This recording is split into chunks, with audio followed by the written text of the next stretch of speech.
Hello everyone, I am Priyanka Gaur. Welcome back to my channel learning with pace. आज हम लोग Augustan age के जो राइटर्स हैं जॉन गे, उसके बारे में बात करेंगे। हम लोग ऑगस्टन राइटर्स को कंप्लीट कर रहे थे, जिसमें हमने वन बाय वन राइटर्स को पिक किया और उनके बारे में बात की। जैसे कि पहले हम ऑलरेडी अलेक्जेंडर पोप के बारे में बात कर चुके हैं, फिर प्रीवियस वीडियो में हमने मैथ्यू प्रायर के बारे में बात की। आज हम बात करेंगे अबाउट जॉन गे। ओके आप मेरे साथ टेलीग्राम ग्रुप पर जुड़ सकते हैं और मुझे आप इंस्टाग्राम अकाउंट पर भी फॉलो कर सकते हैं। इन दोनों के लिंक डिस्क्रिप्शन बॉक्स में मिल जाएंगे, फर्स्ट कमेंट सेक्शन में मिल जाएंगे और यहाँ पर यूज़र नेम भी लिखे हुए हैं ताकि आप मुझे यूज़र नेम से भी सर्च कर सकें।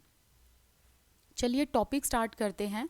जॉन गे, इनका जो लाइफ स्पैन रहा है दैट इज़ फ्रॉम 1685 टू 1732। ये इंग्लिश पोइट रहे हैं, ड्रामेटिस्ट रहे हैं और ये स्क्रिबलेरस क्लब के मेंबर भी थे। स्क्रिबलेरस क्लब में वो राइटर्स थे जो टोरीज पार्टी को बिलोंग करते थे एंड टोरीज पार्टी को सपोर्ट करते थे। तो उन्हीं राइटर्स के ग्रुप में एक थे जॉन गे। तो ये चीज़ आपको यहाँ पर ध्यान रखनी है। जॉन गे को जाना जाता है अपने इस वर्क द बेगर्स ओपेरा के लिए। बहुत इंपॉर्टेंट इनका ये वर्क है, ये इन्होंने 1728 में लिखा था। और इनका जो फर्स्ट प्ले है वो था द मोहॉक्स, जो इन्होंने 1712 में लिखा, लेकिन due to some political reasons the Mohawks को पब्लिश नहीं कराया गया। इसके कुछ सेंसरशिप इश्यूज हो गए थे। वैसे तो जो ये वर्ड है उस टाइम पर क्रिमिनल्स के लिए यूज़ किया जाता था, द मोहॉक्स। ओके फिर इसी साल 1712 में इन्होंने फॉलोइंग ईयर एक कॉमेडी लिखी। कॉमेडी का नाम क्या था? द वाइफ ऑफ बाथ, जो इन्होंने 1712 में लिखी थी। फिर इन्होंने अपना नेक्स्ट वर्क जो इन्होंने 1713 में लिखा, रूरल स्पोर्ट्स, जो इन्होंने अलेक्जेंडर पोप को डेडिकेट किया था। क्योंकि ये जो इनका वर्क था द रूरल स्पोर्ट्स, इसका जो सोर्स था that was based on Alexander pops work Windsor forest. Windsor forest से इन्होंने इंस्पायर होकर इस वर्क को लिखा था जॉन गे ने। और फिर जॉन गे ने इस वर्क को लिखकर किसको डेडिकेट किया? अलेक्जेंडर पोप को डेडिकेट किया था। अलेक्जेंडर पोप के साथ इनकी बहुत अच्छी फ्रेंडशिप रही, लाइफ लॉन्ग फ्रेंडशिप थी इन दोनों की। चलिए नेक्स्ट स्लाइड पर चलते हैं। नेक्स्ट है John Gay wrote the Shepherd's Week and this work is a series of 6 pastorals, जिसमें इन्होंने इंग्लिश रस्टिक लाइफ को शो किया है। एंड इसी वर्क में इन्होंने एम्ब्रोज फिलिप्स के पास्टरल को रिडिक्यूल किया है। एम्ब्रोज फिलिप्स कौन थे? ये John Gay and Alexander Pope के कंटेम्प्रेरी राइटर थे। और John Gay and Alexander Pope अच्छे दोस्त थे, लेकिन इन दोनों के एनिमी कौन थे? Ambrose Philips. तो जॉन गे ने ये जो पास्टरल लिखी द शेफर्ड्स वीक, इसमें जॉन गे ने एम्ब्रोज फिलिप्स के पास्टरल का मजाक बनाया है, एम्ब्रोज फिलिप्स के पास्टरल को रिडिक्यूल किया है।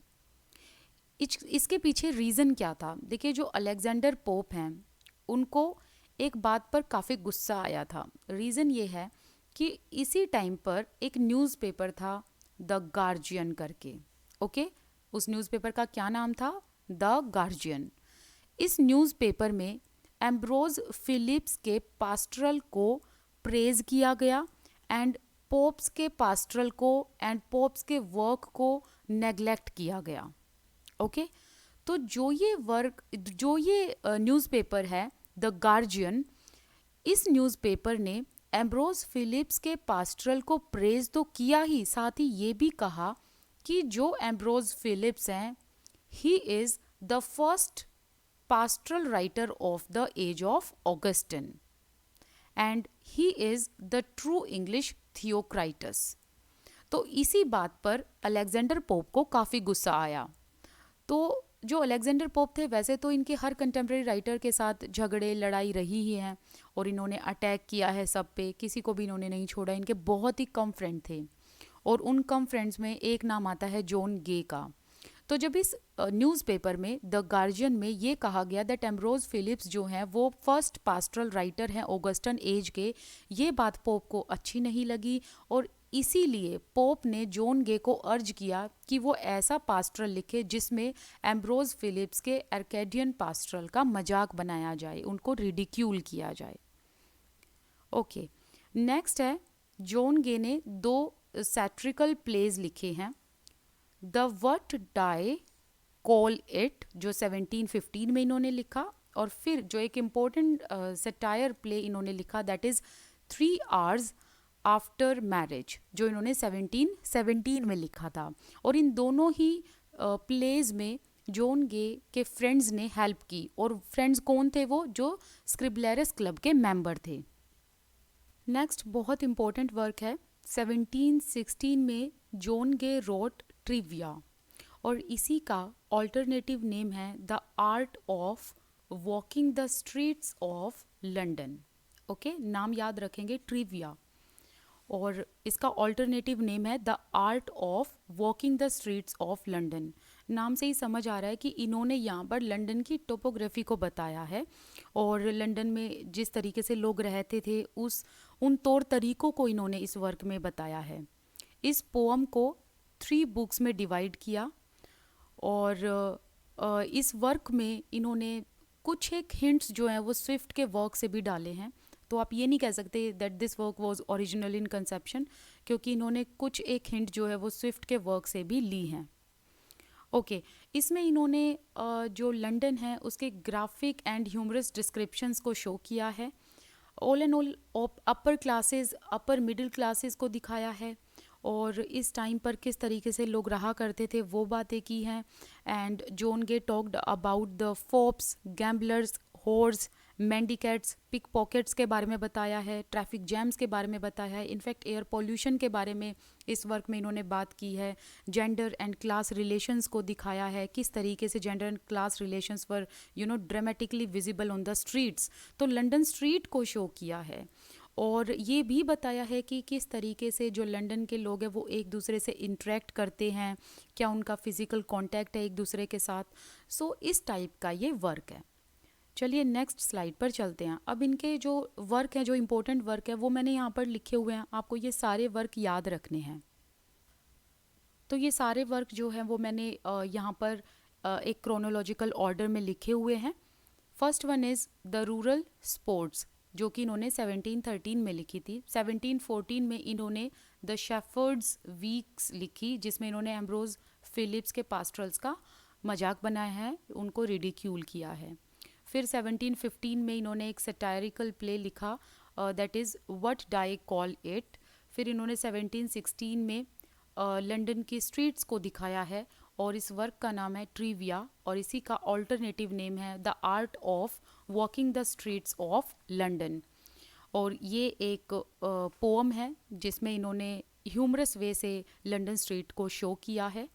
फिर इन्होंने 1717 में अपने 2 फ्रेंड्स के साथ मिलकर, इनके साथ कोलैबोरेशन करके इन्होंने एक कॉमेडी लिखी 3 आवर्स आफ्टर मैरिज, और इनके जो 2 फ्रेंड थे जिन्होंने इस वर्क में कोलैबोरेट किया वो थे अलेक्जेंडर पोप एंड जॉन आर्बुथनॉट। फिर इन्होंने एक जो है फेबल लिखी है, और काफ़ी इम्पोर्टेंट ये वर्क है, आपको याद रखना है, a set of beast fables, जिसमें इन्होंने स्टोरीज बताई हैं, तो ये वर्क आपको पता होना चाहिए।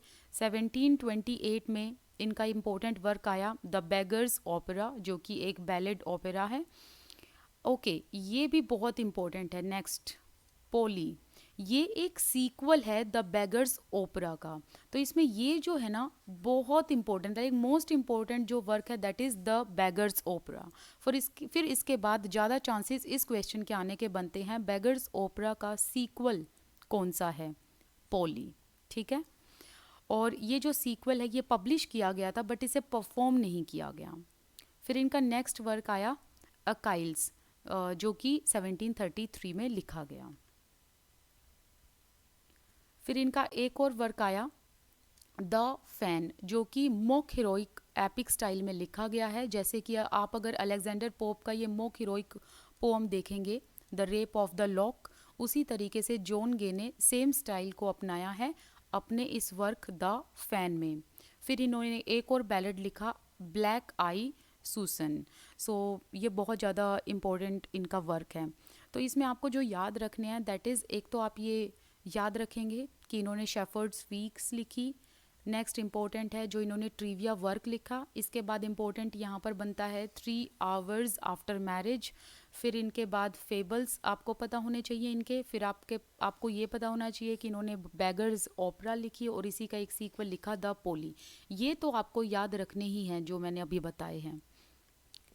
ओके, और आपको द फैन के बारे में भी पता होना चाहिए। आई थिंक हमने इसके बारे में अभी बात कर ली है। 1717 में इन्होंने एक कॉमेडी लिखी थी 3 आवर्स आफ्टर मैरिज, जिसमें इन्होंने अपने 2 फ्रेंड्स की हेल्प ली, पोप एंड आर्बुथनॉट की। लेकिन जो ये दोनों इनके फ्रेंड हैं, इन्होंने कोलैबोरेशन तो किया था इस वर्क में, लेकिन इन दोनों ही राइटर ने बाद में कोई क्रेडिट नहीं लिया और जॉन गे को सोल ऑथर कंसिडर कर दिया इस वर्क के लिए। John Gay died at the age of 47। बहुत जल्दी इनकी डेथ हो गई थी 1732 में। He was buried in poets corner. Poets corner में इनको बरी किया गया। पोइट्स कॉर्नर कहाँ पर है? वेस्टमिनिस्टर एबे। यहाँ पर बहुत इंपॉर्टेंट क्वेश्चन आता है, बहुत ही ज़्यादा इम्पोर्टेंट। जब जॉन गे की डेथ हुई और इनको पोइट्स कॉर्नर में बरी किया गया, तो इनकी टूम्ब पर इंस्क्रिप्शन में क्या लिखा गया, और जो भी लिखा गया इंस्क्रिप्शन में, तो वो किस वर्क से उठाकर लिखा गया। ओके, तो पहले तो ये देखते हैं कि इनकी टूम्ब पर क्या इंस्क्राइब किया गया। इंस्क्रिप्शन के तौर पर क्या लिखा गया? ये कोट लिखी गई, life is a jest and all things show it, I thought so once and now I know it. Okay, ये इनकी टूम्ब पर लिखा गया। अब जो ये लाइन है, ये कोट है, ये कहाँ से ली गई? ये ली गई थी जॉन गे का जो फेमस वर्क है, जो फेमस बैलेड ओपरा है, दैट इज़ द बेगर्स ओपरा। यहाँ से इस कोट को उठाया गया था एंड जॉन गे की टूम्ब पर इसे इंस्क्राइब किया गया। तो ये बहुत इंपॉर्टेंट है जो आपको ध्यान में रखना है। तो यहाँ पर हमारा जॉन गे का टॉपिक कंप्लीट होता है, और नेक्स्ट वीडियोस में जो अपकमिंग वीडियोस हैं उसमें हम अलग अलग राइटर्स को कंप्लीट करेंगे, और जल्दी से जल्दी कोशिश करेंगे कि सभी राइटर्स को फटाफट से कंप्लीट किया जाए। अगर आपने 5000 MCQ सीरीज़ नहीं देखी इंग्लिश लिटरेचर की, तो वो भी ज़रूर जाके देख लेना। एक तो यहाँ पर आपको प्लेलिस्ट में भी मिल जाएगी, एंड जो आई कार्ड बटन होता है उसमें भी आपको 5000 MCQ series of English literature मिल जाएगी। ठीक है, आप मेरे साथ टेलीग्राम ग्रुप पर जुड़ना बिल्कुल मत भूलना। You can follow me in Instagram as well, और यहाँ पर आप मुझे डायरेक्टली DM कर सकते हैं, और आपके जो भी क्वेश्चंस है you can ask over there. Thank you so much for watching this video. Please take a moment to subscribe my channel.